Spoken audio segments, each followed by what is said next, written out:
XRP as a digital token is not in and of itself a contract, transaction, or scheme that embodies the Howey requirements of an investment contract. This is now a matter of law, not up for trial. Brad Garlinghouse. So we finally got our summary judgment, and it looks like Judge Torres ended up splitting the baby. So the sales in which the buyers bought XRP directly from Ripple, which were securities, the amount is $728 million. She finds that the programmatic sales do not satisfy the third prong of Howey. No reasonable expectation of profit. So secondary sales, she didn't specifically said, but if you read between the lines, that's what she's saying. She finds that other sales were not really sales, and they don't meet the first prong of Howey. That's about $600 million. Ripple wins. She does not adopt the investment contracts require a contract test, although in a weird way, Ripple loses that. So some of the sales to VCs that Ripple sold XRP to VCs, that's counting as an investment contract. So the SEC won that aspect, but we won this whole part. So the programmatic sales do not reach the third prong. And as expected, the individual defendants' issues will go to trial. She does not address secondary market sales, but per this order, most of the XRP out in the world are not securities. And so with this fungible token, it's not logically possible that any one XRP token is inherently a security. Therefore, secondary market sales are not unlawful sales. Tell me if you disagree, Jeremy Hogan. So according to the Judge Torres, this is what she has said. XRP as a digital token is not in and itself a contract, transaction, or a scheme that embodies Howey requirements of an investment contract. So XRP is not a security. Judge Torres writes that in the summary judgment. Now, she does give some ambiguity, so the SEC can say that they won part of this, while Ripple can say they won another part of this. John Deaton writes out, she de facto concludes XRP's status in the secondary market, as Jeremy states in so many words below. And it looks like the court does not address whether secondary market sales of XRP constitute offers and sales of investment contracts because the question is not properly before the court.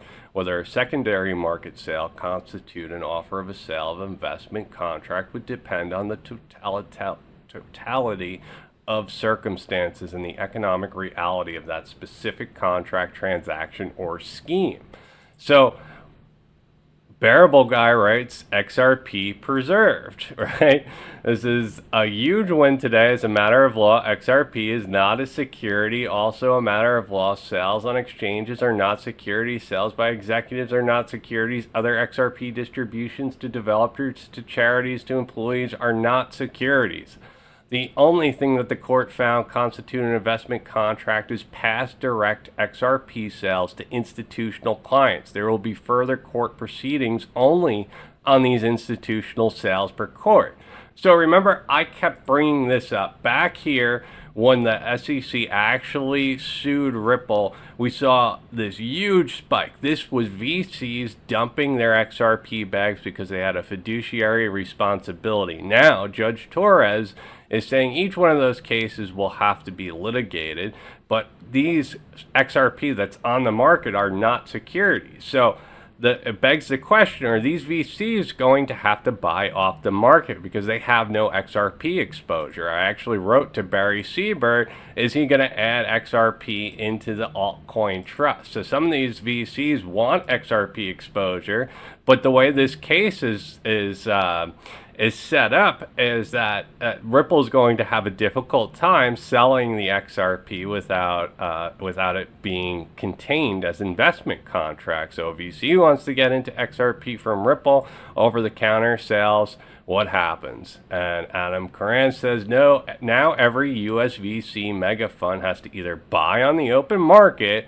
which would be buy pressure on the chart, or they would have to convince a coin to file a Reg D filing to sell them, to which gets messy and costly. Billions in risk capital seeking VC levels return from earlier project now has to come into the real market.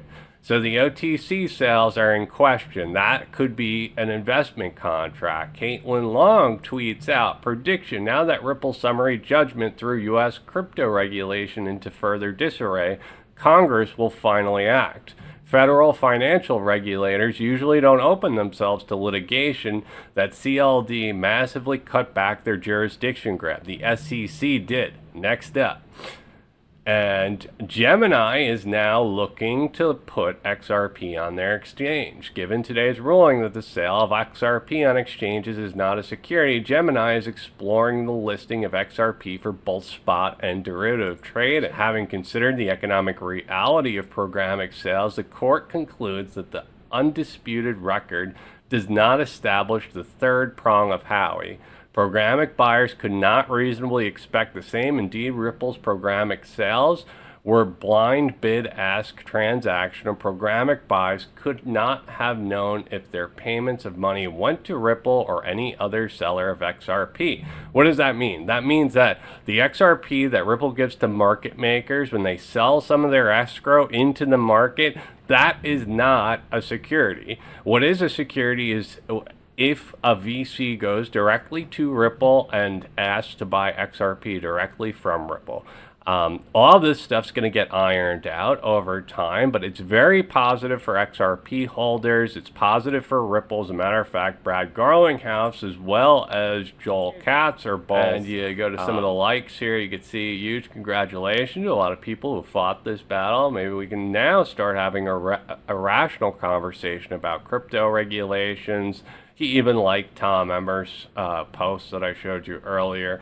My absolute gratitude to the teams that have been working tirelessly on this.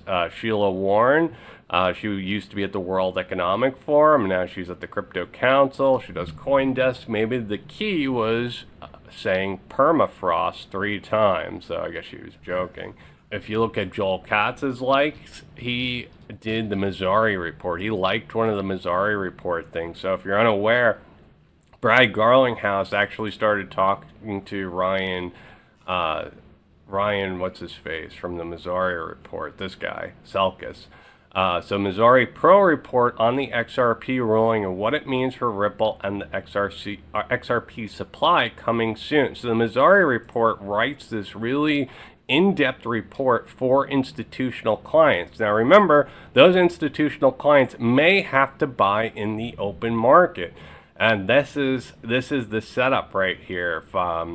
If you've been looking at the chart for a while, this is the setup. We just broke out of resistance. If you look at the XRP BTC pair, we had this symmetrical triangle. We broke out of it. We're above the 200 EMA. We're above all the EMAs, so it's looking great. We have to get through these areas of resistance if Barry Siebert were to take the altcoin trust and have to buy on the open market. That's a lot of buy pressure. So I expect a lot of turbulence and an upwards momentum to happen. I expect the turbulence because these VCs, they're sharks, they're whales, they know how to manipulate the market, they know how to shake people out. So know what you hold, all right, everyone? This could get the chart can move very volatile because these guys know what they're doing and they know how to buy cheap and sell high. These VCs, they can't just buy from Ripple right now. So what's going to happen? I don't know, but the innovation that's being set up, on-chain automated market makers, side chains, all this great stuff is coming to the XRP ledger. NFTs already came to the XRP ledger. The ledger is getting an upgrade.